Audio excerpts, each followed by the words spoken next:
믿음대로 될지니라. 2023년 2월 매서운 추위가 기승을 부리던 어느 목요일 아침이었습니다. 65세 김영희 씨는 남편 박종수 씨와 함께 서울 대병원 종양내과를 찾았습니다.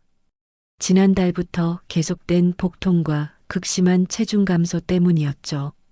단순한 소화불량이나 스트레스성 질환일 거라고 생각했던 부부에게 담당 의사의 진단은 청천벽력과 같았습니다.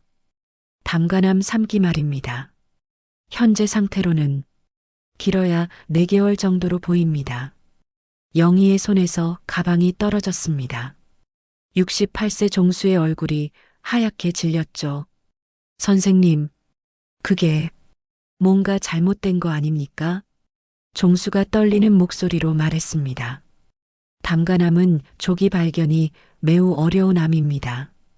이미 간과 림프절로 전이가 진행된 상태라서 수술은 불가능하고 항암 치료로 생명을 조금 연장할 수 있을 뿐입니다.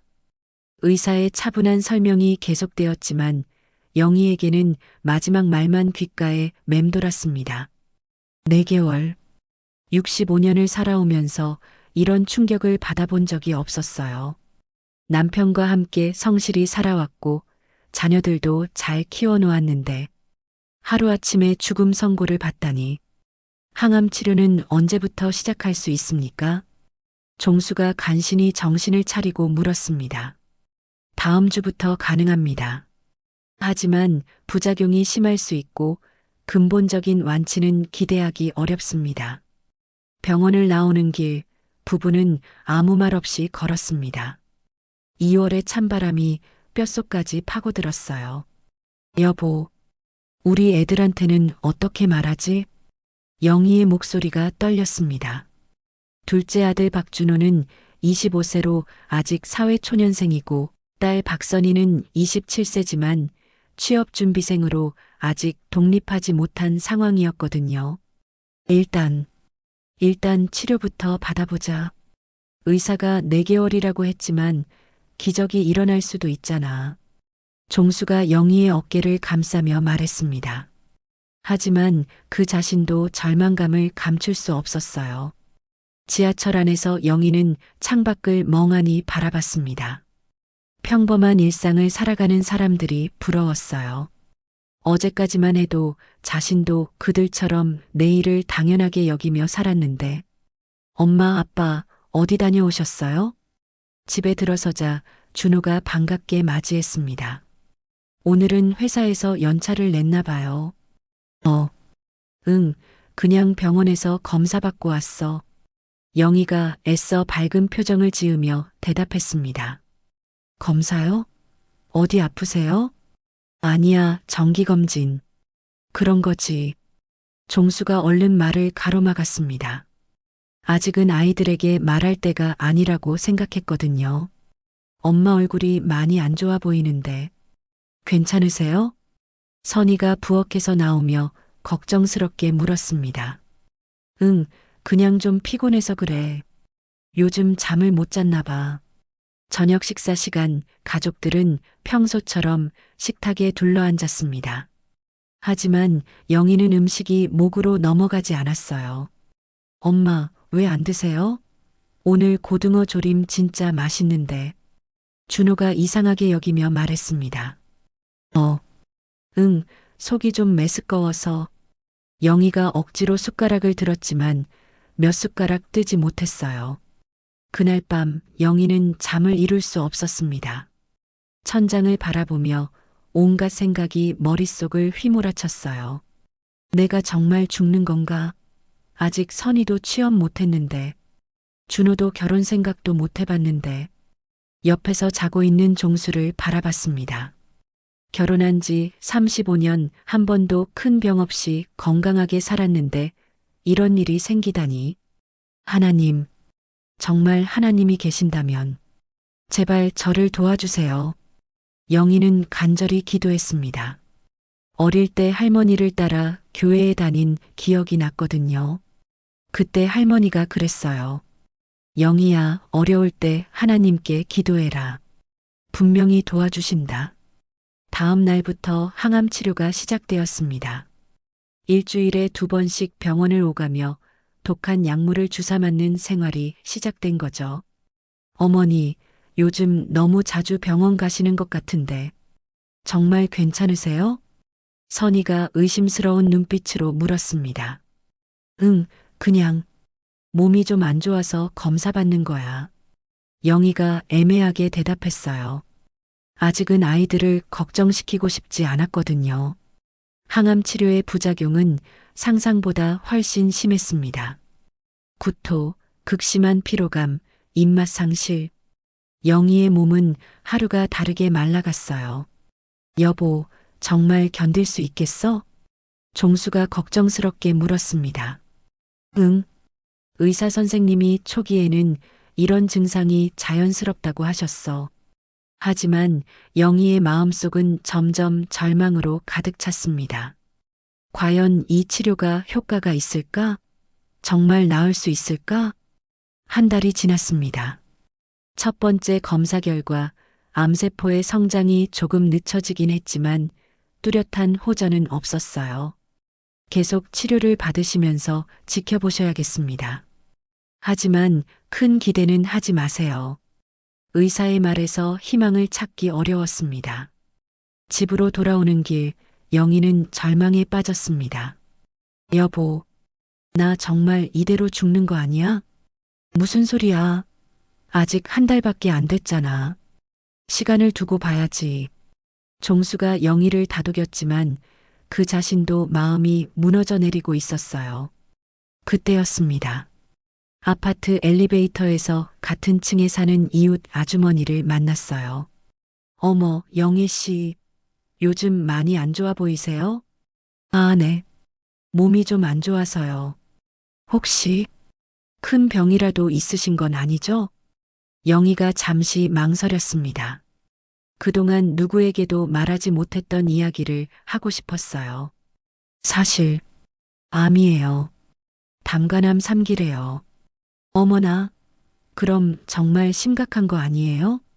의사가 4개월 정도라고. 이웃 아주머니의 얼굴이 놀라움으로 일그러졌습니다. 영희 씨, 그럼 더욱 기도해야죠. 우리 교회에 한번 나와 보세요. 요즘 정말 놀라운 기적들이 일어나고 있어요.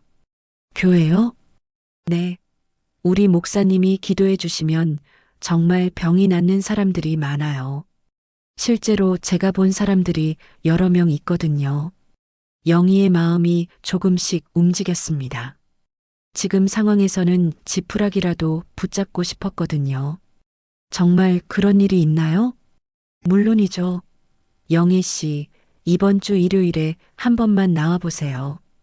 분명 후회 안 하실 거예요. 집에 들어간 후 영희는 한참을 생각했습니다. 과연 기도로 병이 나을 수 있을까? 하지만 지금 상황에서는 어떤 희망이라도 붙잡고 싶었어요. 여보, 나 교회 한번 가보려고. 교회? 갑자기 왜? 옆집 아주머니가 그러는데 기도하면 병이 낫는 사람들이 있다고. 종수가 잠시 망설였습니다. 하지만 아내의 절박한 모습을 보니 뭐라고 말릴 수가 없었어요. 그래, 좋을 대로 해봐. 혹시 정말 도움이 될지도 모르잖아. 그 주 일요일 오전, 영희는 떨리는 마음으로 은혜 가득 교회를 찾았습니다. 부천시 외곽의 한적한 주택가에 자리 잡은 작은 개척교회였어요. 건물도 낡고 초라했지만 뭔가 따뜻한 느낌이 들었습니다. 어서 오세요. 새로 오신 분이군요. 교회 입구에서 50대 초반으로 보이는 여성이 반갑게 맞이했습니다. 나중에 알게 된 이사모였어요. 네, 처음 와봅니다. 영희가 어색하게 대답했습니다. 아이고, 얼굴이 많이 안 좋아 보이시네요. 혹시 어디 편찮으세요? 이사모의 관심 어린 말에 영희는 마음이 조금 열렸어요. 사실 병원에서 암이라고. 어머, 그럼 더욱 간절히 기도해야겠어요. 우리 목사님께서 기도해 주시면 분명 좋아지실 거예요. 예배당 안은 생각보다 아담했습니다. 30명 정도가 들어갈 수 있는 크기였는데 그날은 20명 남짓한 교인들이 앉아 있었어요. 여러분, 오늘 새로운 식구가 우리와 함께하게 되었습니다. 김영희 성도님입니다. 이사모가 영희를 소개했습니다. 교인들이 따뜻한 박수로 환영해 주었어요. 곧 50대 후반으로 보이는 최 목사가 강단에 올라섰습니다. 온화한 미소를 띤 얼굴이었지만 눈빛은 어딘지 날카로웠어요. 오늘은 믿음의 기적에 대해 말씀드리겠습니다. 최 목사의 목소리가 예배당에 울려 퍼졌습니다. 여러분, 하나님은 지금도 살아계십니다. 병든 자를 고치시고 죽은 자를 살리시는 분이십니다. 하지만 한 가지 조건이 있어요. 바로 믿음입니다. 영희는 최 목사의 말에 집중했습니다. 마태복음 17장 20절에서 예수님께서 말씀하셨습니다. 너희에게 믿음이 겨자씨 한 알만큼만 있어도 이 산을 명하여 여기서 저기로 옮겨지라 하면 옮겨질 것이요. 또 너희가 못할 것이 없으리라. 최 목사가 성경을 들어보이며 열정적으로 설교했습니다. 여러분, 암도 산입니다. 당뇨도 산입니다. 모든 질병이 다 산이에요. 하지만 진정한 믿음이 있다면 이 모든 산들을 옮길 수 있습니다. 교인들이 아멘, 할렐루야 하며 화답했습니다. 그런데 여러분, 진정한 믿음이란 무엇일까요? 입으로만 믿습니다 하는 것이 믿음일까요? 아닙니다. 진정한 믿음은 행동으로 보여지는 것입니다. 영희의 마음이 뛰기 시작했습니다. 아브라함이 하나님을 믿는다고 말만 했을까요? 아닙니다. 고향을 떠나는 행동으로 보였습니다. 이삭을 바치는 행동으로 보였습니다. 최 목사의 목소리가 점점 격해졌습니다. 여러분도 마찬가지입니다. 정말 하나님께 병을 고쳐달라고 기도한다면 그 믿음을 행동으로 보여야 합니다. 그때 한 교인이 일어나서 간증을 시작했습니다. 40대 여성으로 이름은 장미자였습니다. 저는 2년 전에 유방암 판정을 받았습니다. 의사가 수술하지 않으면 6개월밖에 못 산다고 했어요. 교인들이 숨죽여 들었습니다. 하지만 저는 최 목사님께 기도를 받고 진정한 믿음으로 하나님께 맡겼습니다. 그 결과 어떻게 되었을까요? 미자가 잠시 말을 멈추고 교인들을 둘러봤습니다. 암이 완전히 사라졌습니다. 의사도 기적이라고 했어요. 할렐루야, 아멘. 교인들이 환호했습니다. 영희의 가슴이 쿵쾅거렸습니다. 정말 그런 일이 가능할까? 나도 나을 수 있을까? 미자가 계속 말했습니다. 여러분, 저는 그때 모든 것을 하나님께 맡겼습니다. 제 재산, 제 집, 모든 것을 다 바쳤어요. 그랬더니 하나님께서 저를 고쳐주셨습니다. 영희는 미자의 말에 깊은 감동을 받았습니다. 예배가 끝난 후 미자가 영희에게 다가왔습니다. 성도님, 처음 오셨다고 들었는데 혹시 어디 편찮으신 곳이 있으세요? 네. 담간암이라고 진단받았어요. 아이고, 그럼 정말 빨리 기도 받으셔야겠네요. 저도 암이었거든요. 미자가 친근하게 영희의 손을 잡았습니다. 정말 나으셨어요? 물론이죠. 하나님 앞에서 거짓말이 어디 있겠어요. 지금도 6개월마다 검사받는데 완전히 깨끗해요. 영희의 눈에 희망의 빛이 돌았습니다. 그럼 저도 나을 수 있을까요? 당연하죠. 하지만 한 가지 중요한 게 있어요. 미자가 목소리를 낮춰 말했습니다. 진정한 믿음을 보여야 해요.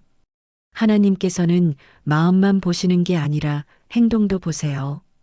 행동이요? 네. 저는 정말 간절했거든요. 그래서 제가 가진 모든 것을 하나님께 바쳤어요. 그랬더니 하나님께서 저를 고쳐주셨어요. 영희가 미자의 말을 곰곰 생각했습니다. 그때 최 목사가 다가왔습니다. 새로 오신 성도님이군요. 반갑습니다. 최 목사가 따뜻한 미소를 지으며 영희의 손을 잡았습니다. 목사님, 저 정말 나을 수 있을까요? 영희가 간절한 눈빛으로 물었습니다. 물론입니다. 하나님께는 불가능한 일이 없어요. 하지만 성도님의 믿음이 중요합니다. 최 목사가 영희의 손을 더 꽉 잡았습니다. 지금부터 매일 기도하세요. 그리고 정말 간절한 마음으로 하나님께 매달리세요. 분명히 기적이 일어날 겁니다. 네, 네, 그렇게 하겠습니다. 영희가 눈물을 글썽이며 대답했습니다. 집으로 돌아가는 길, 영희의 마음은 한결 가벼웠습니다. 오랜만에 희망이라는 것을 느꼈어요. 여보, 교회 어땠어? 종수가 걱정스럽게 물었습니다. 정말 좋았어.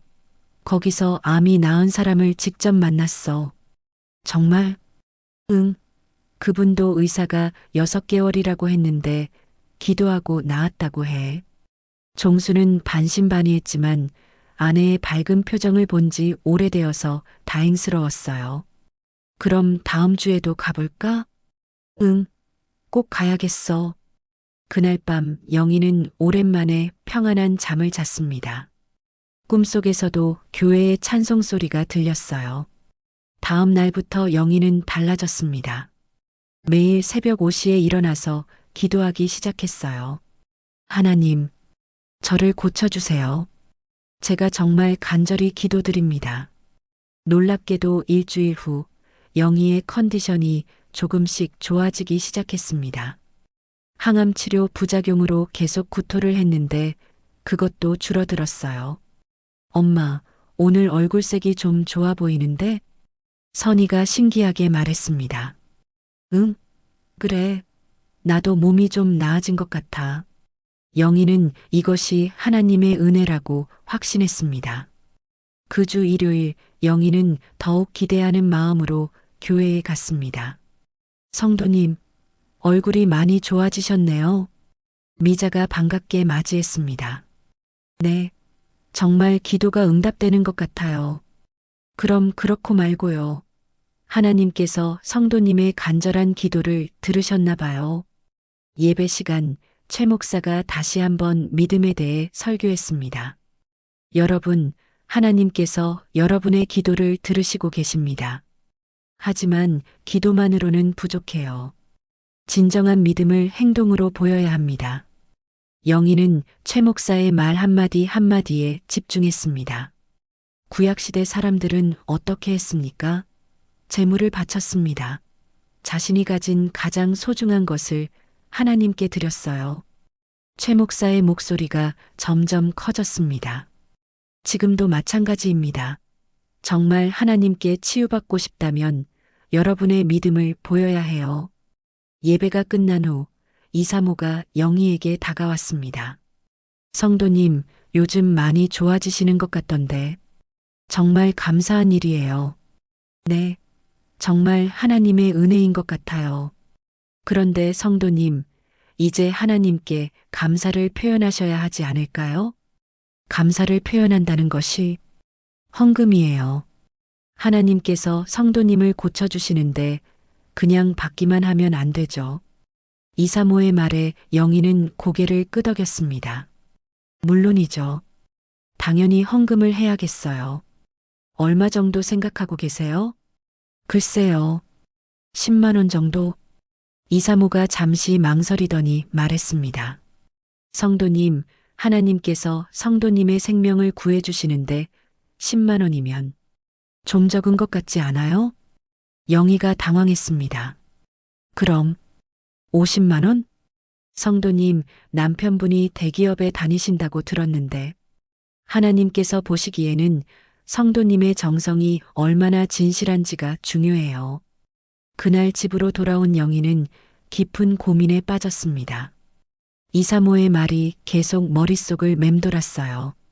정말 내가 10만 원으로는 부족한 걸까? 하나님께서 나를 고쳐주시는데 종수는 아내가 교회에 다니기 시작한 후 조금씩 밝아지는 모습을 보며 안심하고 있었어요. 여보, 오늘 교회는 어땠어? 응, 좋았어. 그런데 여보, 왜? 헌금을 좀 해야겠어. 헌금? 그래, 교회 다니면 당연히 해야지. 얼마 정도 생각하고 있어? 100만 원 정도. 종수가 깜짝 놀랐습니다. 100만 원? 그건 좀 많은 것 같은데. 여보, 나 정말 나아지고 있어. 몸이 눈에 띄게 좋아졌다고. 이게 다 하나님 덕분이야. 영희의 간절한 표정을 본 종수는 더 이상 반대할 수 없었어요. 그래, 내가 좋다면. 다음 주 일요일 영희는 100만 원을 헌금했습니다. 헌금함에 봉투를 넣는 순간 마음이 한결 가벼워졌어요.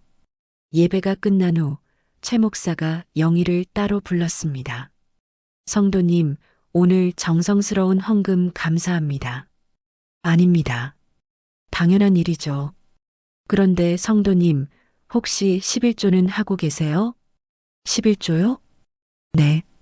성경에서 말하는 11조 말이에요. 소득의 10분의 1을 하나님께 드리는 거죠. 영희는 11조에 대해 자세히 몰랐습니다. 저희 남편 월급이 600만 원 정도 되는데, 그럼 60만 원 정도를 매달 11조로 들이시면 됩니다. 영희가 잠시 망설였습니다.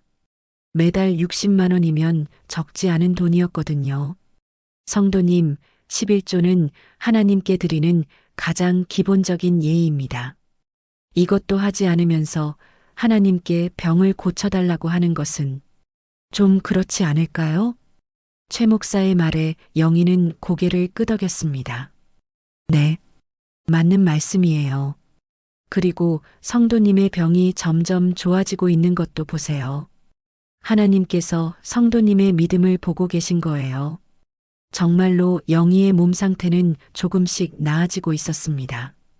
한 달 전에 비해 식욕도 돌아오고 체중도 더 이상 빠지지 않았어요. 알겠습니다. 11조 시작하겠습니다. 집으로 돌아간 영희는 종수에게 11조 이야기를 꺼냈습니다. 여보, 11조라는 게 있는데. 11조? 그게 뭔데? 매달 소득의 10분의 1을 하나님께 드리는 거래. 종수가 계산해 봤습니다. 그럼 매달 60만 원? 응, 그건 좀 부담스러운데. 여보, 나 정말 좋아지고 있어. 의사도 신기하다고 했어. 정말로 지난주 검사에서 암 수치가 조금 떨어졌다는 얘기를 들었어요. 게다가 항암 치료 부작용도 거의 없어졌어. 이게 다 기도 덕분이야. 종수는 아내의 변화를 직접 보고 있었기 때문에 완전히 반대할 수는 없었어요. 그래, 일단 해보자. 정말 내가 나아지고 있으니까. 그날부터 영희는 매달 60만 원씩 11조를 하기 시작했습니다. 한편 아이들은 엄마의 변화를 조금씩 눈치채기 시작했어요. 엄마, 요즘 교회에만 가시네요? 선희가 의아해하며 물었습니다. 응, 몸이 좋아지고 있어서. 정말요? 병원에서는 뭐라고 해요?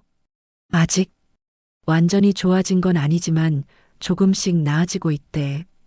준호도 엄마의 변화를 느끼고 있었어요. 엄마, 요즘 얼굴이 많이 밝아지셨네요.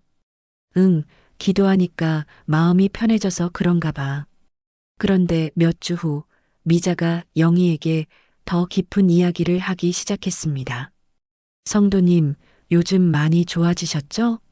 네, 정말 감사해요. 그런데 성도님, 아직 갈 길이 멀어요. 네, 저도 처음에는 조금씩 좋아지는 것 같았어요. 하지만 진짜 완전히 나으려면 더 큰 믿음이 필요해요. 미자가 주위를 둘러보며 목소리를 낮췄습니다. 저는 정말 간절했거든요. 그래서 모든 것을 하나님께 바쳤어요. 모든 것이라면 집까지요. 영희가 깜짝 놀랐습니다. 집을 정말요? 네. 처음에는 저도 망설였어요. 하지만 생각해 보세요. 목숨과 집 중에 뭐가 더 소중해요? 미자의 말에 영희는 할 말을 잃었습니다. 저는 집을 팔아서 그 돈을 다 헌금했어요. 그랬더니 하나님께서 저를 완전히 고쳐주셨어요. 그럼 지금은 어디서 사세요? 교회에서 숙소를 마련해 주셨어요. 그리고 제 남편도 처음에는 반대했지만 제가 낳은 걸 보고 지금은 감사해해요. 영희는 미자의 말에 깊은 충격을 받았습니다. 정말 집까지 팔아야 하는 건가? 그날 예배 시간 최 목사가 다시 한번 믿음에 대해 설교했습니다. 여러분, 아브라함이 이삭을 바칠 때 주저했습니까? 아닙니다. 기꺼이 바쳤습니다. 왜냐하면 하나님을 완전히 믿었기 때문입니다. 영희는 최 목사의 말에 깊이 빠져들었습니다. 여러분도 마찬가지입니다. 정말 하나님을 믿는다면 여러분의 모든 것을 기꺼이 바칠 수 있어야 합니다. 예배가 끝난 후 이사모가 영희를 따로 불렀습니다. 성도님, 요즘 어떠세요? 네, 많이 좋아졌어요. 그런데 성도님, 아직 완전하지는 않죠? 정말로 영희는 아직 완치 판정을 받지 못했어요. 조금 나아지긴 했지만, 네, 아직은. 성도님, 하나님께서 성도님을 시험하고 계신 것 같아요. 시험이요? 네. 성도님의 믿음이 얼마나 진실한지 보고 계신 거예요. 이사모가 영희의 손을 잡았습니다. 지금까지는 아직 시작에 불과해요. 진짜 믿음은 이제부터 보여야 해요. 영희의 마음이 복잡해졌습니다. 과연 자신이 무엇을 더 해야 하는 걸까? 성도님, 생각해 보세요. 집은 그냥 살 곳일 뿐이에요. 하지만 생명은 한 번 잃으면 끝이에요. 이사모의 말이 영희의 마음을 파고들었습니다. 그날 밤 영희는 잠을 이룰 수 없었습니다. 미자의 말과 이사모의 말이 계속 머릿속을 맴돌았어요. 정말 집을 팔아야 하는 걸까? 하지만 그 집은 우리가 30년 동안 모아서 산 집인데. 하지만 한편으로는 이런 생각도 들었어요. 내가 죽으면 그 집이 무슨 소용이야? 차라리 살아서 가족들과 함께 있는 게 더 중요하지 않을까? 며칠 동안 고민을 거듭한 영희는 결국 중요한 결정을 내렸습니다. 하지만 종수에게는 아직 말할 수 없었어요. 분명히 반대할 게 뻔했거든요. 여보, 나 오늘 부동산에 좀 다녀올게. 부동산? 왜? 아, 그냥. 우리 집 시세가 얼마나 되는지 궁금해서. 종수는 별다른 의심 없이 아내를 보내줬습니다. 부동산에서 만난 공인중개사는 영희에게 충격적인 이야기를 해줬어요. 사모님, 이 아파트 시세가 많이 올랐어요. 지금 팔면 8억 정도 받으실 수 있을 것 같은데요. 8억. 영희는 그 큰 금액에 놀랐습니다. 정말 8억이나 되나요? 네, 요즘 이 지역이 재개발 소문 때문에 많이 올랐거든요. 집으로 돌아온 영희는 더욱 혼란스러웠습니다. 8억이라는 돈이 생각보다 컸거든요. 그 주 일요일 영희는 미자에게 고민을 털어놓았습니다. 언니, 저희 집이 8억이나 한대요. 8억이나요?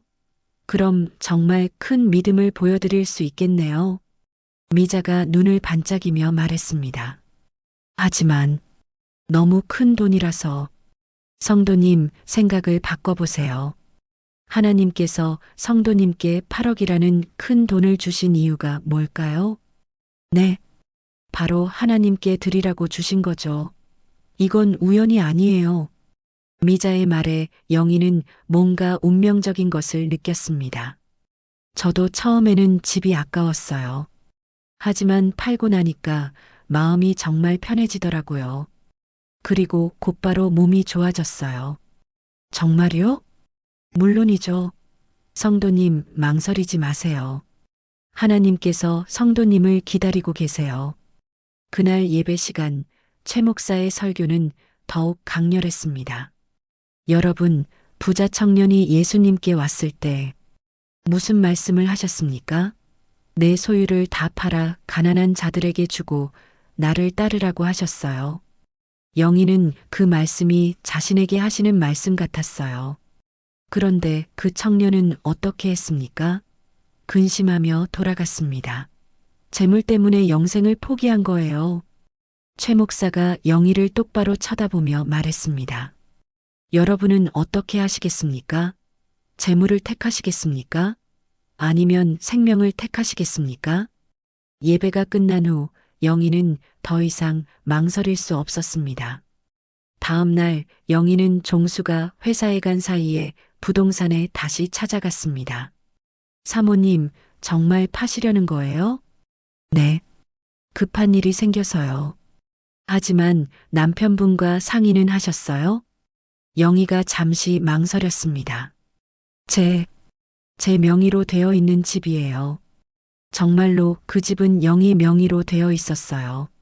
10년 전에 세금 문제로 영희 이름으로 바꿔놨거든요. 그렇다면 가능하긴 하지만 빨리 팔아주세요. 현금으로 받고 싶어요. 2주 후 집이 팔렸습니다. 8억 2천만 원의 말이에요. 영희는 그 돈을 전부 수표로 인출해서 봉투에 넣었습니다. 마치 꿈을 꾸는 것 같았어요. 그날 저녁 종수가 회사에서 돌아왔을 때 영희는 평소와 다름없이 행동했습니다. 여보, 오늘 회사는 어땠어? 응, 그냥 그랬지. 너는? 나도 그냥. 영희는 종수에게 집을 팔았다는 이야기를 할 수 없었어요. 그 주의 주일날 영희는 8억 2천만 원을 전부 교회에 헌금했습니다.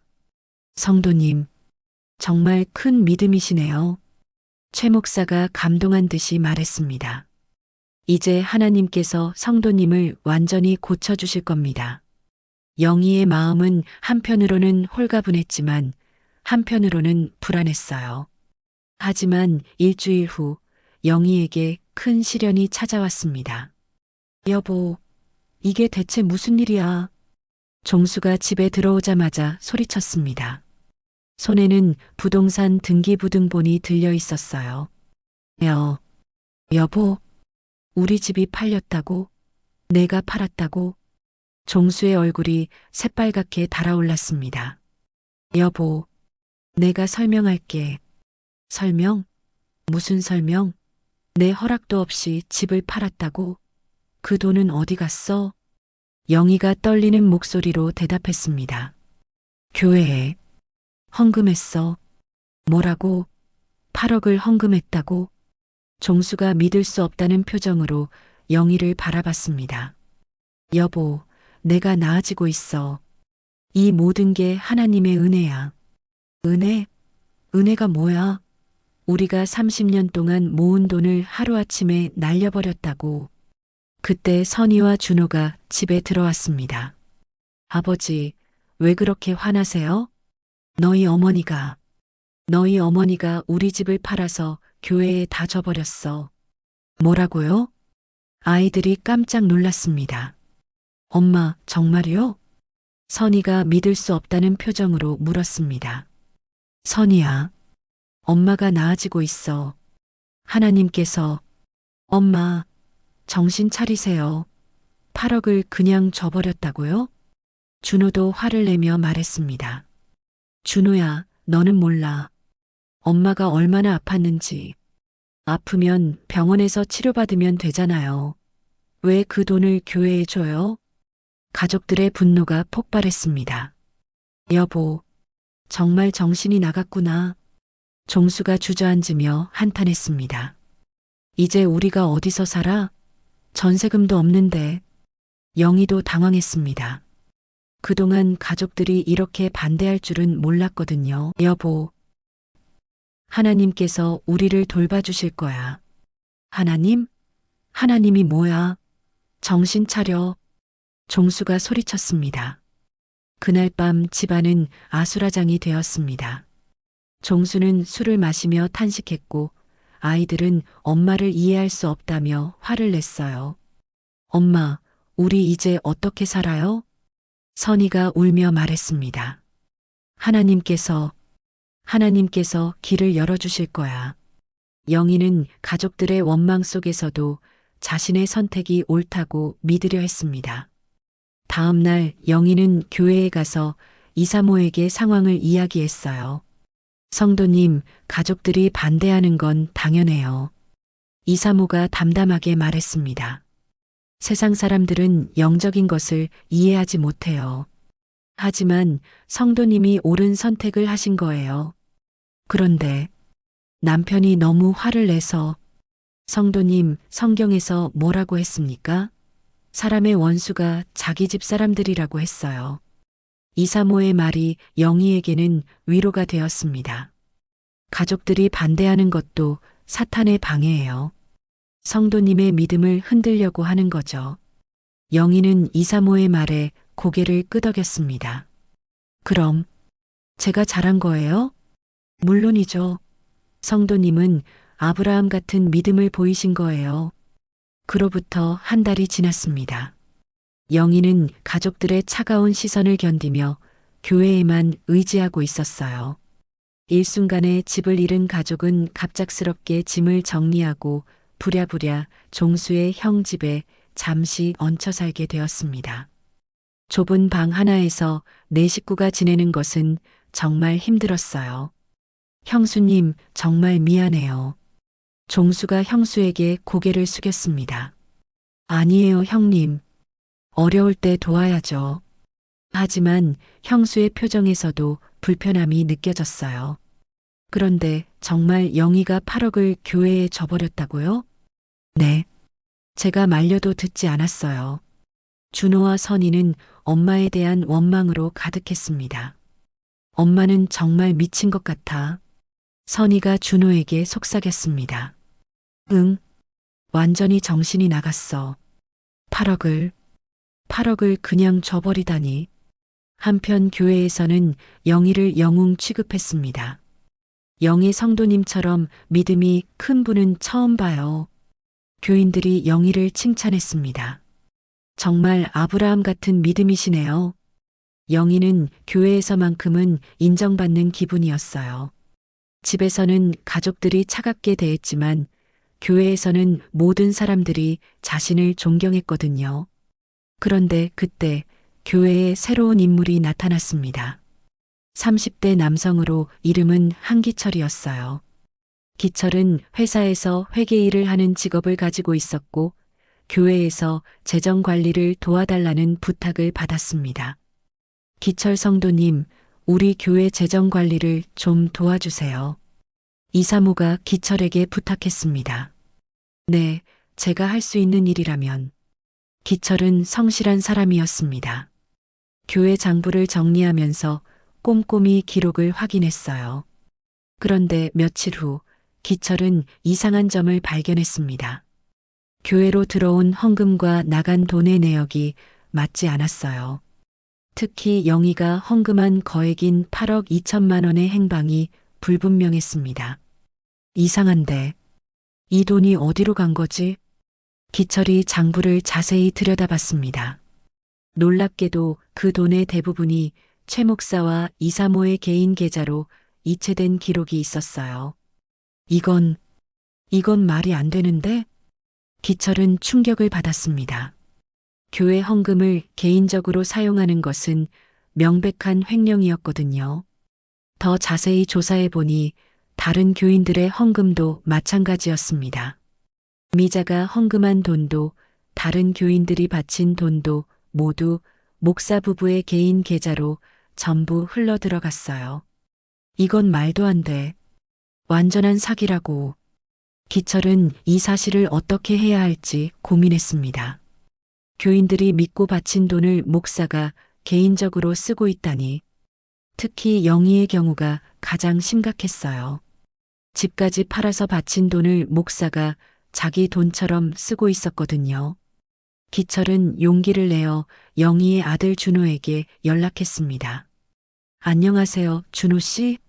저는 교회에서 회계를 돕고 있는 한기철이라고 합니다. 네, 안녕하세요. 혹시 조용한 곳에서 만날 수 있을까요? 중요한 이야기가 있어서요. 준호는 기철의 진지한 톤에 흥미를 느꼈습니다. 다음 날 두 사람은 조용한 카페에서 만났습니다. 준호 씨, 어머님이 교회에 8억을 헌금하신 거 알고 계시죠? 네. 그 때문에 저희 가족이 지금 엄청 힘든 상황이에요. 그런데 그 돈이 어디로 갔는지 아세요? 교회에서 쓰고 있는 거 아닌가요?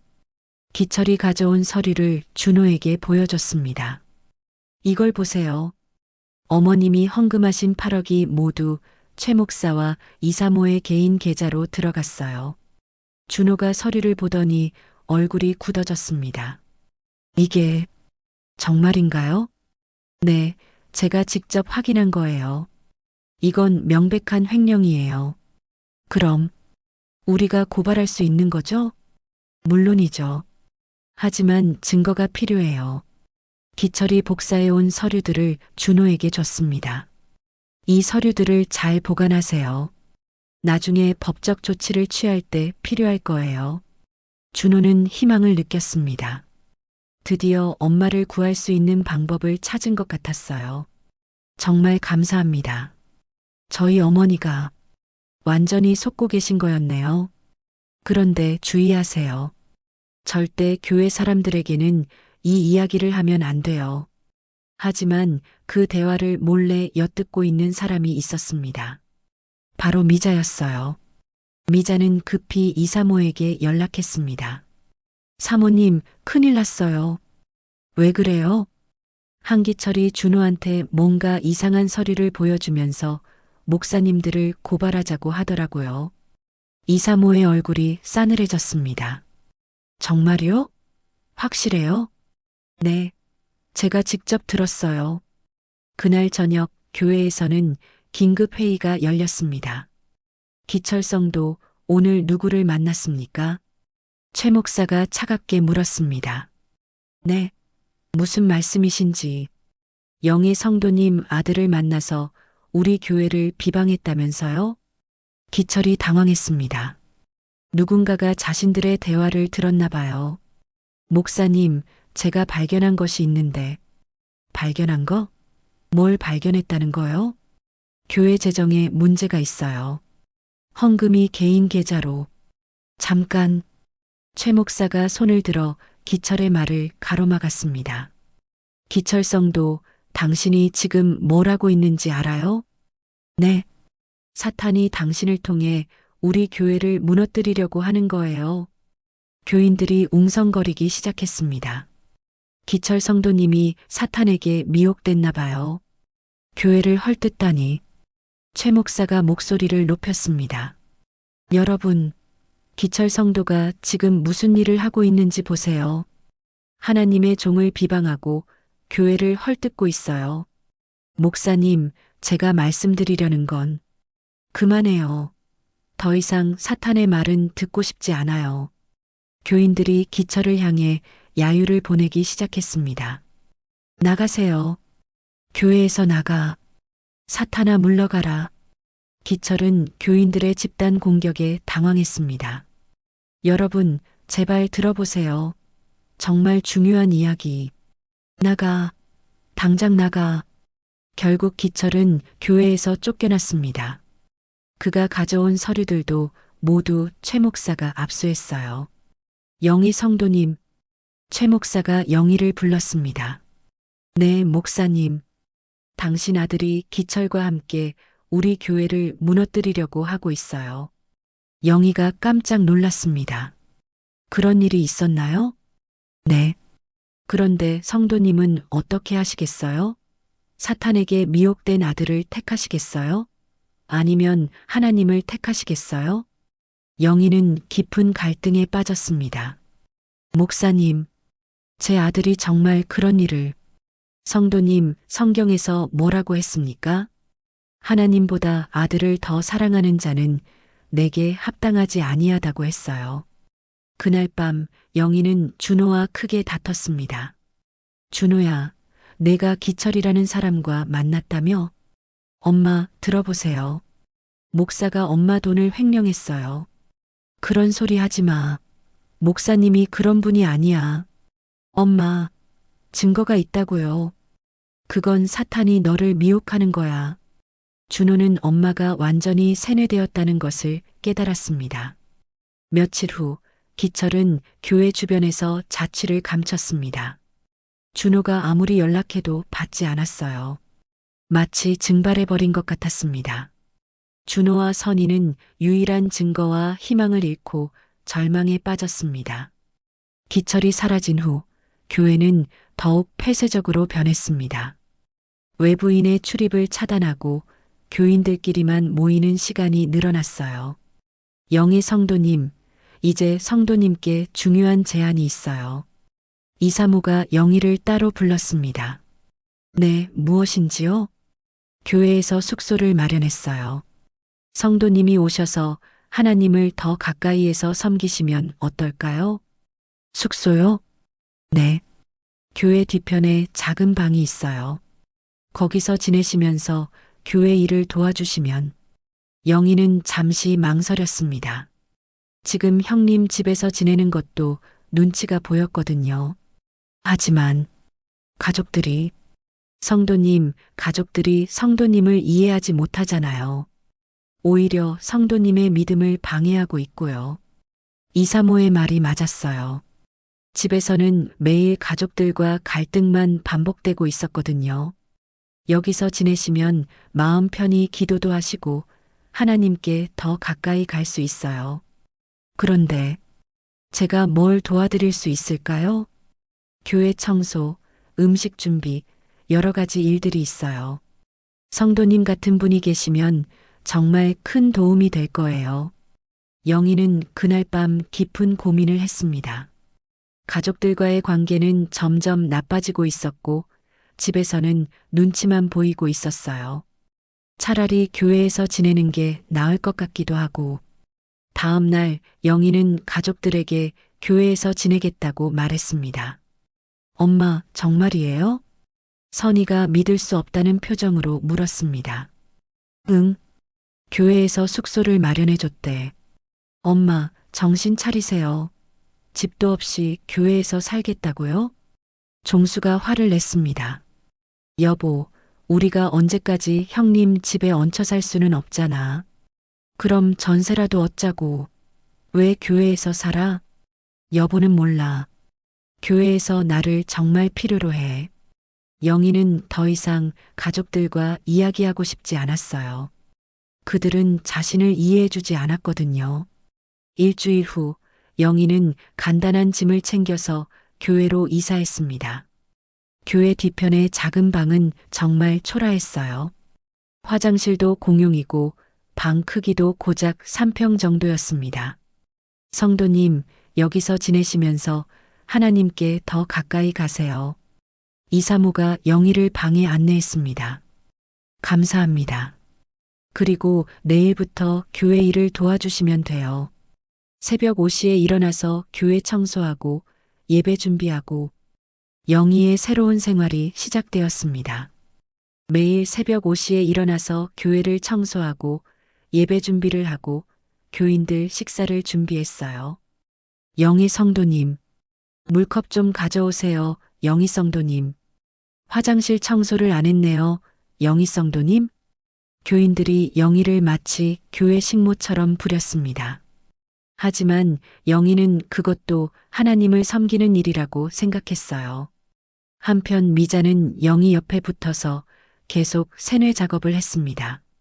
성도님, 이게 가장 영광된 삶이에요. 그런가요? 물론이죠. 하나님을 직접 섬기는 거잖아요. 세상 사람들은 이런 영광을 누릴 수 없어요. 그런데 가족들이 너무 원망스러워해서 성도님, 믿음 없는 가족은 오히려 발목을 잡아요. 저도 남편을 버렸거든요. 영희가 깜짝 놀랐습니다. 남편을 버리셨다고요? 네. 처음에는 저도 망설였어요. 하지만 남편이 계속 제 믿음을 방해하더라고요. 그래서 이혼했어요. 그럼 지금은 정말 자유로워요. 하나님만 섬기면 되니까. 미자의 말이 영희의 마음에 파고들었습니다. 정말 가족들이 내 믿음을 방해하는 건가? 그러던 어느 날 준호가 교회에 찾아왔습니다. 엄마, 준호야? 왜 왔어? 엄마, 집으로 돌아가세요. 아버지가 너무 힘들어 하세요. 영희는 아들을 보니 마음이 아팠습니다. 하지만 이미 교회가 자신의 전부가 되어 있었어요.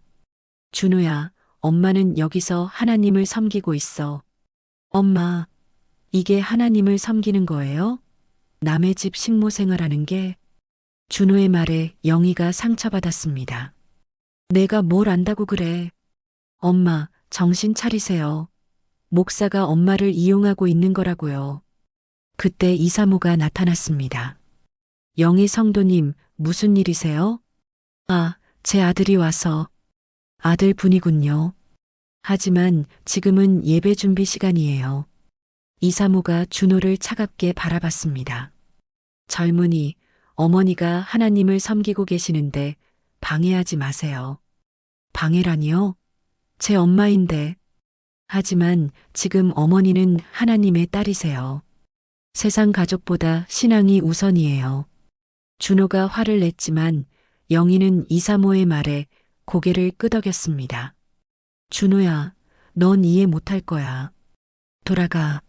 엄마, 돌아가라고. 결국 준호는 엄마를 데려가지 못하고 돌아갔습니다. 그날 밤 영희는 복잡한 마음으로 기도했습니다.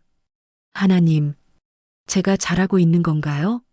하지만 답은 들리지 않았어요. 시간이 지나면서 영희는 점점 교회에만 의존하게 되었습니다. 가족들과의 연락도 끊어갔고 오직 교회 일에만 매달렸어요. 교인들 저녁 준비해. 예배당 청소 다시 해. 화장실도 청소해야지. 영희는 마치 무급 직원처럼 일했습니다. 하지만 그것이 하나님을 섬기는 일이라고 믿었어요. 한편 미자는 계속해서 영희를 세뇌했습니다. 성도님, 가족들이 연락 와도 받지 마세요. 왜요? 그들은 성도님의 믿음을 흔들려고 하는 거예요. 사탄이 그들을 통해 역사하고 있어요. 그런가요? 물론이죠. 저도 가족들과 완전히 연락을 끊었어요. 그랬더니 마음이 정말 평화로워졌어요. 영희는 점점 외부 세계와 단절되어 갔습니다. 몇 달 후 영희는 완전히 다른 사람이 되어 있었어요. 가족들의 전화도 받지 않고 오직 교회 일에만 매달렸습니다. 교회는 이제 완전히 폐쇄적인 공동체가 되었어요. 외부인은 아예 들어올 수 없었고 교인들끼리만 모여서 지냈습니다. 영희 성도님, 이제 정말 성숙한 신앙인이 되셨네요. 최 목사가 흡족해하며 말했습니다. 감사합니다, 목사님. 세상 것들에 더 이상 미련을 두지 않고 오직 하나님만 바라보고 계시니까요. 영희는 자신이 올바른 길을 걷고 있다고 확신했습니다. 비록 가족들을 잃었지만 하나님을 얻었다고 생각했어요. 영희가 교회에서 지낸 지 6개월이 지났을 때 종수에게 큰 변화가 생겼습니다. 회사에서 명예퇴직을 권유받은 거예요. 준호야, 아버지가 퇴직하신다고? 선희가 놀라며 물었습니다. 응. 회사에서 구조조정을 하는데 아버지 나이가 있으시니까. 그럼 퇴직금은 얼마나 나와? 3억 정도 된다고 하시더라. 3억? 집을 잃은 가족에게는 정말 소중한 돈이었어요. 그 돈으로 전세라도 얻을 수 있겠네. 하지만 문제가 있었습니다. 퇴직금을 받으려면 영희의 동의가 필요했어요. 부부 공동 명의로 되어 있는 통장이었거든요. 엄마한테 말해야겠다. 종수가 한숨을 쉬며 말했습니다. 아버지 혼자 가시면 안 돼요. 저희도 같이 가요. 그래서 가족 전체가 교회에 찾아갔습니다. 영희야. 종수가 영희를 불렀습니다. 영희는 교회 청소를 하고 있다가 가족들을 보고 놀랐어요. 왜 다 같이 왔어? 엄마, 중요한 이야기가 있어요. 준호가 말했습니다. 무슨 이야기? 아버지가 퇴직하시게 됐어요. 퇴직금이 3억 정도 나오는데 영희가 깜짝 놀랐습니다. 퇴직? 갑자기 왜? 회사에서 구조조정이 있었어. 어쩔 수 없이 나오게 됐어. 종수가 힘없이 말했습니다. 그 돈으로 전세 얻으려고 해요. 엄마도 집으로 돌아와서 함께 살아요. 선희가 간절하게 말했습니다. 하지만 그때 이사모가 나타났습니다. 영희 성도님, 누구세요? 아, 저희 가족들이. 아, 그러시군요. 하지만 지금은 예배 준비 시간이에요. 이사모가 가족들을 견제했습니다. 잠깐만요. 중요한 이야기가 있어서 왔는데. 종수가 말했지만 이사모는 들은 척도 하지 않았어요. 영희 성도님, 예배당 준비 다 됐나요? 아, 네, 거의 다 했어요. 영희가 어정쩡하게 대답했습니다. 그럼 빨리 마저 하세요. 교인들이 곧 오실 텐데. 이사모는 영희를 재촉했고 가족들은 제대로 이야기도 나누지 못했어요. 엄마, 우리 이야기 안 끝났어요. 선희가 말했지만 영희는 이미 예배당으로 들어가고 있었습니다. 다음에 이야기하자. 가족들은 할 수 없이 돌아갔습니다. 그날 저녁 이사모와 최 목사는 영희를 따로 불렀습니다. 영희 성도님, 오늘 가족들이 뭐라고 했어요? 남편이 퇴직하게 됐다고 하면서. 퇴직이요? 그럼 퇴직금이 나오겠네요. 최 목사의 눈이 번쩍 빛났습니다. 네. 3억 정도 된다고. 3억이나요? 그럼 정말 큰 축복이네요. 이사모가 흥미로워하며 말했습니다. 축복이요? 물론이죠. 하나님께서 성도님께 마지막 시험을 주시는 거예요. 최 목사가 열정적으로 말했습니다. 마지막 시험이요? 네. 아브라함이 이삭을 바칠 때를 생각해 보세요.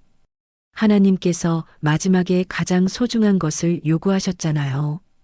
영희는 최 목사의 말을 이해할 수 없었어요. 성도님께서 집을 바치신 것도 하나님의 시험이었어요.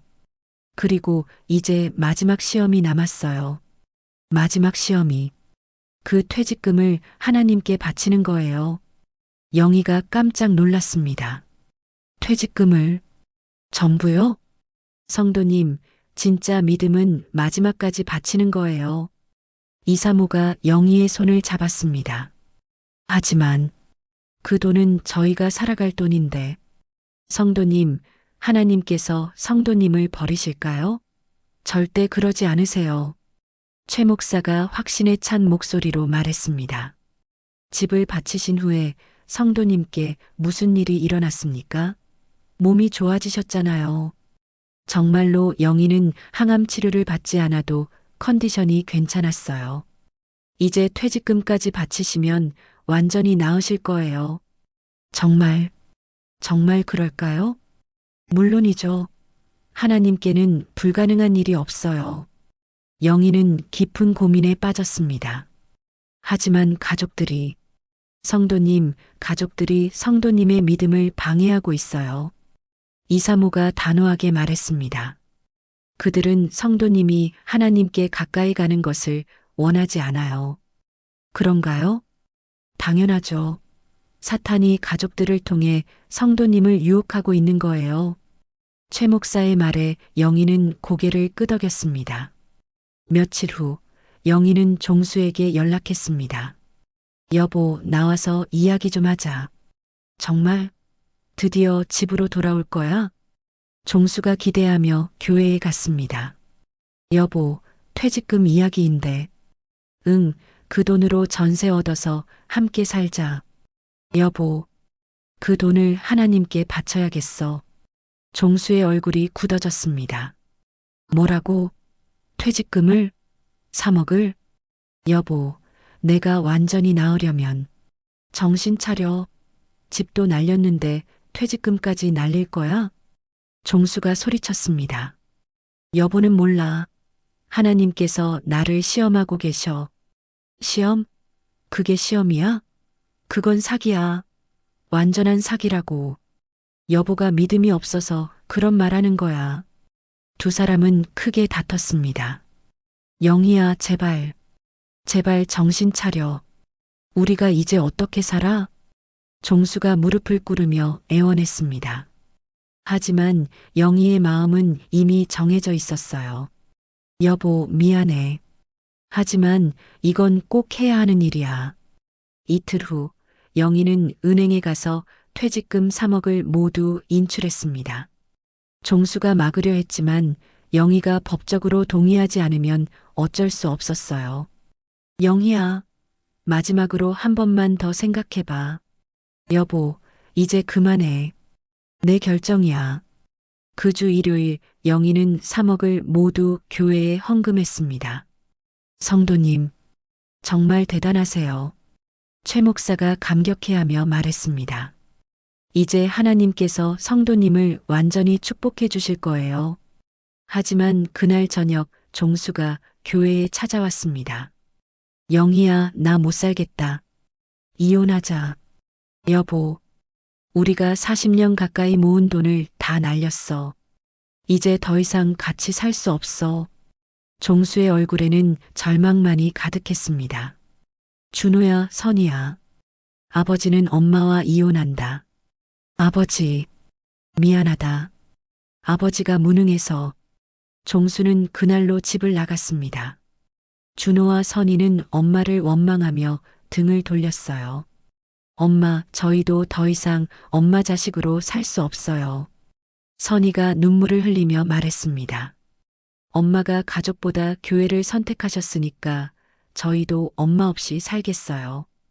아이들도 떠났습니다. 영희는 모든 가족을 잃었습니다.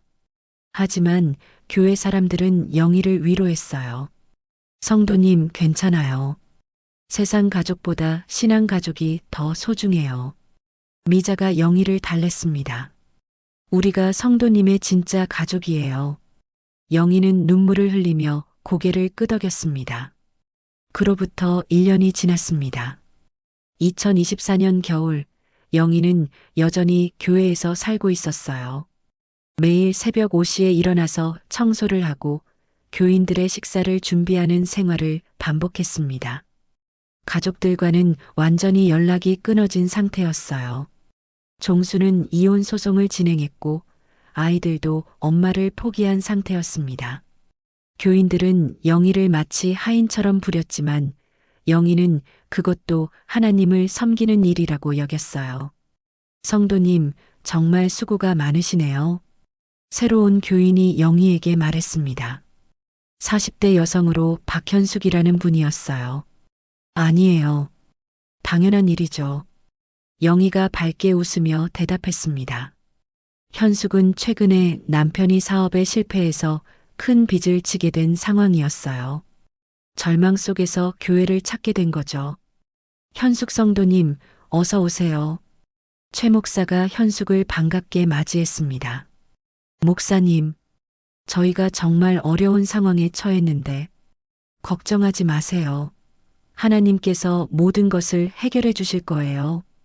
최 목사의 목소리는 1년 전 영희에게 했던 말과 똑같았어요. 하지만 정말 간절한 마음으로 하나님께 매달려야 해요. 믿음을 행동으로 보여야 한다고요. 현숙이 고개를 끄덕였습니다. 어떻게 하면 될까요? 우선 헌금부터 시작하세요. 하나님께 여러분의 정성을 보여드리는 거죠. 영희는 이 장면을 보며 1년 전 자신의 모습이 떠올랐습니다. 그때도 이렇게 시작되었었죠. 예배 시간, 최 목사는 또다시 똑같은 설교를 했습니다. 여러분, 진정한 믿음은 행동으로 보여지는 것입니다. 아브라함이 이삭을 바친 것처럼 여러분도 가장 소중한 것을 하나님께 바쳐야 해요. 현숙이 열심히 설교를 들었습니다. 마치 1년 전의 영희처럼 말이에요. 예배가 끝난 후 미자가 현숙에게 다가갔습니다. 현숙 성도님, 저도 예전에 어려운 일이 있었는데. 정말요? 네.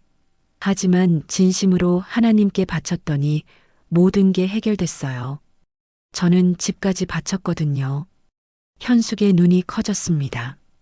집을, 정말요? 물론이죠. 생명과 집 중에 뭐가 더 소중해요? 미자는 1년 전에 영희에게 했던 말을 그대로 반복하고 있었어요. 영희는 이 모든 과정을 지켜보며 묘한 기분이 들었습니다.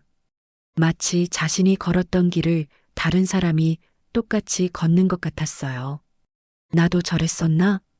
하지만 곧 그런 생각을 지워버렸습니다. 자신은 올바른 선택을 한 거라고 믿었거든요. 한편 교회 밖에서는 영희를 그리워하는 사람들이 있었습니다.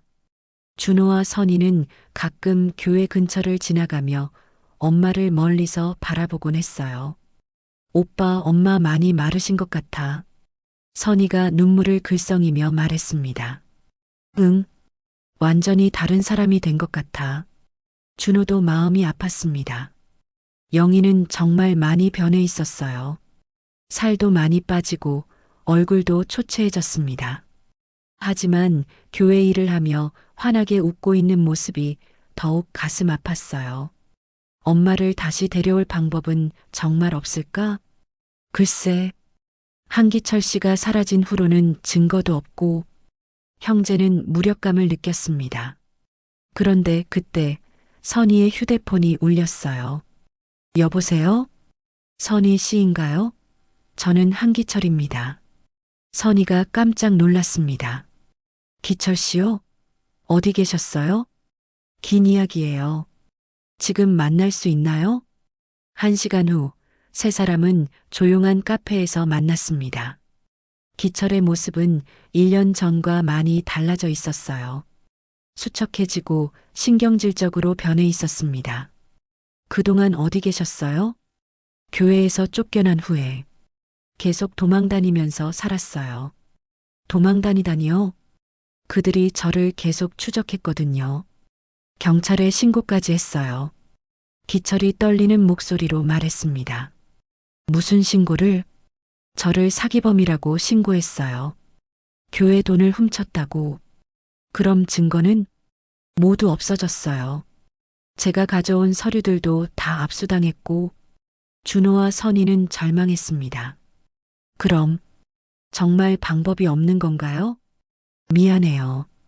제가 무능해서. 기철이 고개를 숙였습니다. 하지만 한 가지는 확실해요.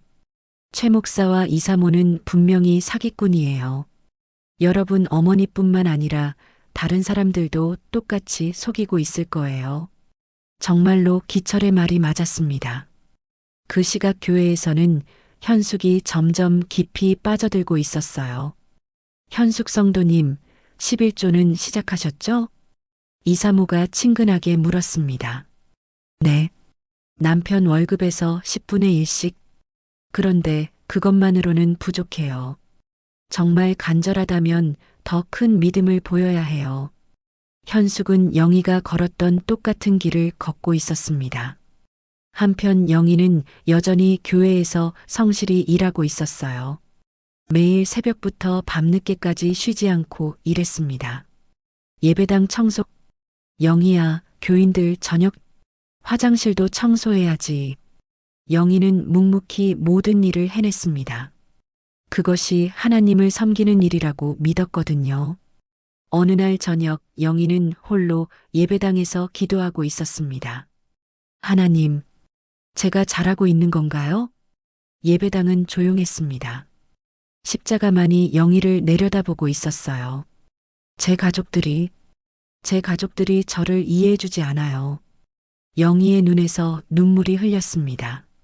하지만 저는 하나님을 믿어요. 그때 예배당 밖에서 누군가의 발소리가 들렸습니다. 영희가 고개를 돌려보니 창문 너머로 두 사람의 그림자가 보였어요. 준호와 선이었습니다. 아이들은 엄마가 혼자 기도하는 모습을 보며 눈물을 흘리고 있었어요. 엄마. 하지만 그들은 안으로 들어갈 수 없었습니다. 교회는 외부인의 출입을 완전히 차단하고 있었거든요. 영희도 아이들의 존재를 눈치챘지만 모르는 척했습니다. 그들을 보면 마음이 흔들릴 것 같았거든요. 시간이 흘러 밤이 깊어졌습니다. 아이들은 엄마를 더 이상 바라볼 수 없어서 발걸음을 돌렸어요. 영희는 그들이 떠나는 소리를 들으며 더욱 간절히 기도했습니다. 하나님, 제가 옳은 길을 걷고 있다면 제발 확신을 주세요. 하지만 답은 오지 않았습니다. 며칠 후 현숙도 결국 큰 결단을 내렸습니다. 목사님, 저희 집을 팔겠어요. 정말요? 정말 큰 믿음이시네요. 최 목사가 기뻐하며 말했습니다. 현숙은 영희가 걸었던 똑같은 길을 걷기 시작했어요. 남편 몰래 집을 팔고 그 돈을 교회에 바치고 영희는 이 모습을 보며 뭔가 이상한 기분이 들었습니다. 왜 똑같은 일이 반복되는 걸까? 하지만 곧 그런 생각을 지워버렸어요. 그것도 하나님의 뜻이라고 믿었거든요. 그해 겨울, 최 목사는 새로운 교인들에게 또다시 같은 설교를 했습니다. 여러분, 믿음은 증거로 드려야 합니다. 진정한 믿음이 있다면 여러분의 모든 것을 하나님께 바칠 수 있어야 해요. 새로운 교인들이 고개를 끄덕였습니다. 그들도 각자의 어려움을 안고 교회에 온 사람들이었어요. 영희는 예배당 뒤에서 이 모든 장면을 지켜봤습니다. 마치 녹화된 영상을 반복해서 보는 것 같았어요. 이게 맞는 건가? 하지만 그런 의문도 잠깐이었습니다. 영희는 다시 청소 도구를 들고 일터로 향했어요. 예배가 끝난 후 새로운 교인 중 한 명이 영희에게 다가왔습니다. 성도님, 여기서 오래 지내셨나요? 네. 1년 넘게. 힘들지 않으세요? 영희가 잠시 망설였습니다. 아니에요. 하나님을 섬기는 일이니까. 하지만 그 말을 하는 영희의 목소리에는 확신이 없었어요. 그날 밤 영희는 또다시 홀로 예배당에서 기도했습니다. 하나님, 저는 정말 행복한 건가요? 영희의 마음 깊은 곳에서는 작은 의문이 자라나고 있었어요. 하지만 그 의문을 인정하기에는 너무 많은 것을 잃었습니다. 한편 교회 밖에서는 준호와 선희가 또다시 엄마를 지켜보고 있었어요. 오빠, 엄마가 정말 행복해 보여? 아니, 전혀 행복해 보이지 않아. 그럼 왜 나오지 않을까? 나올 수 없을 거야. 너무 많은 걸 잃었으니까.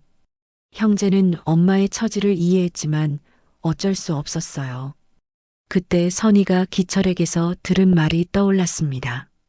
오빠, 기철 씨가 그러던데 최 목사가 다른 사람들도 똑같이 속이고 있을 거라고. 응, 아마 그럴 거야.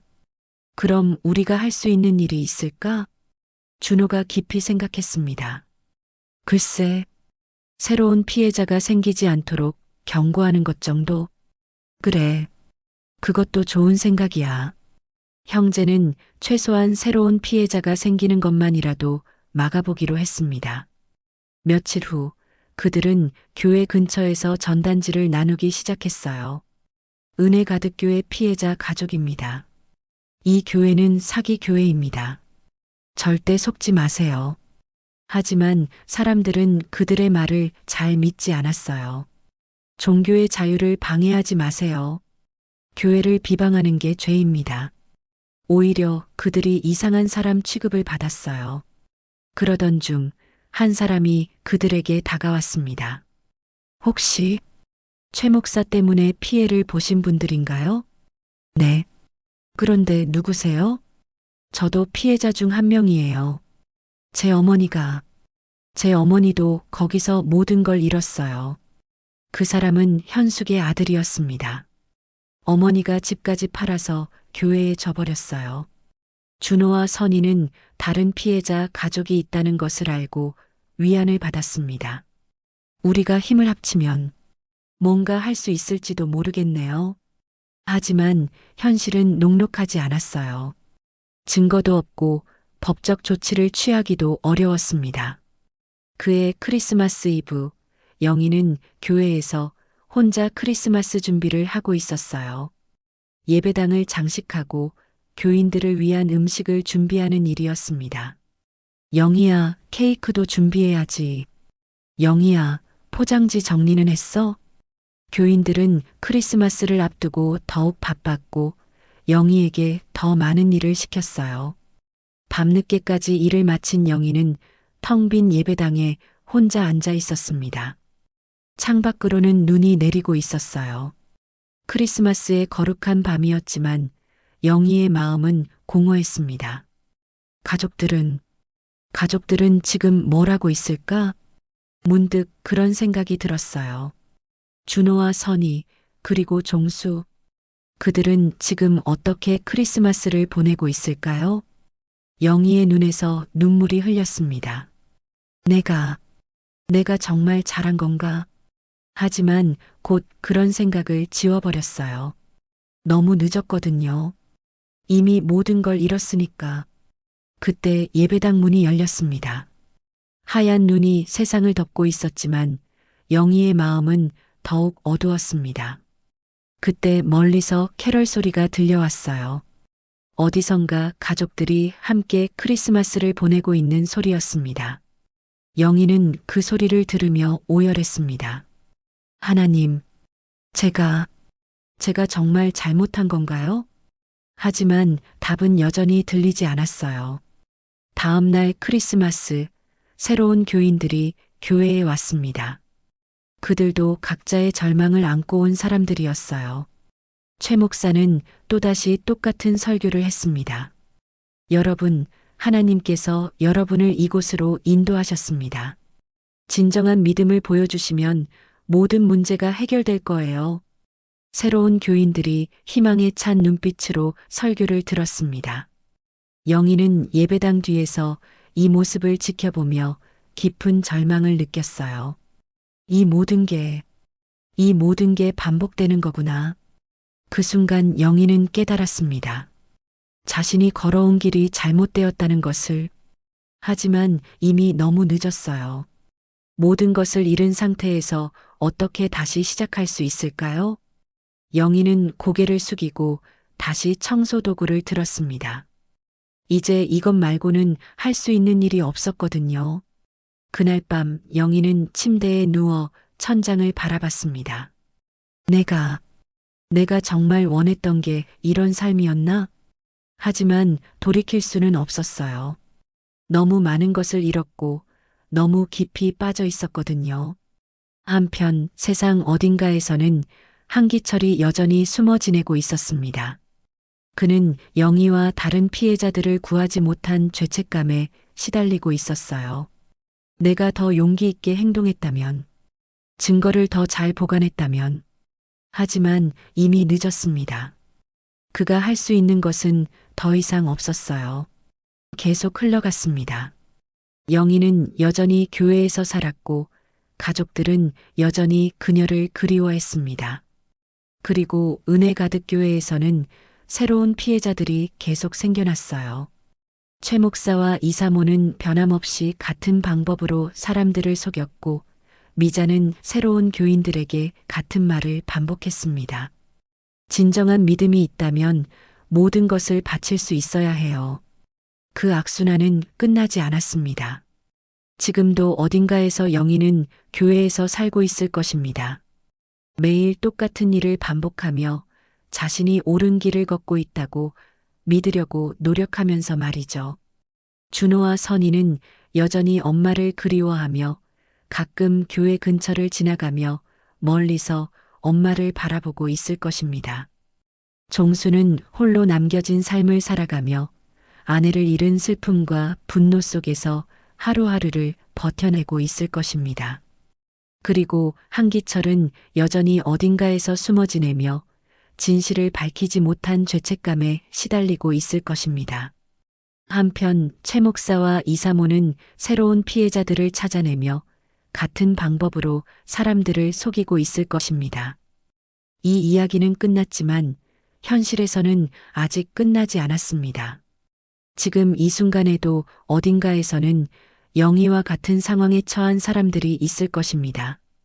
절망 속에서 마지막 희망을 찾다가 악한 사람들의 덫에 걸린 사람들 말이죠.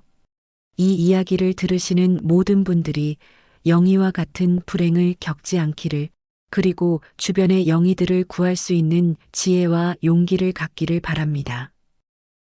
시청해 주셔서 감사합니다.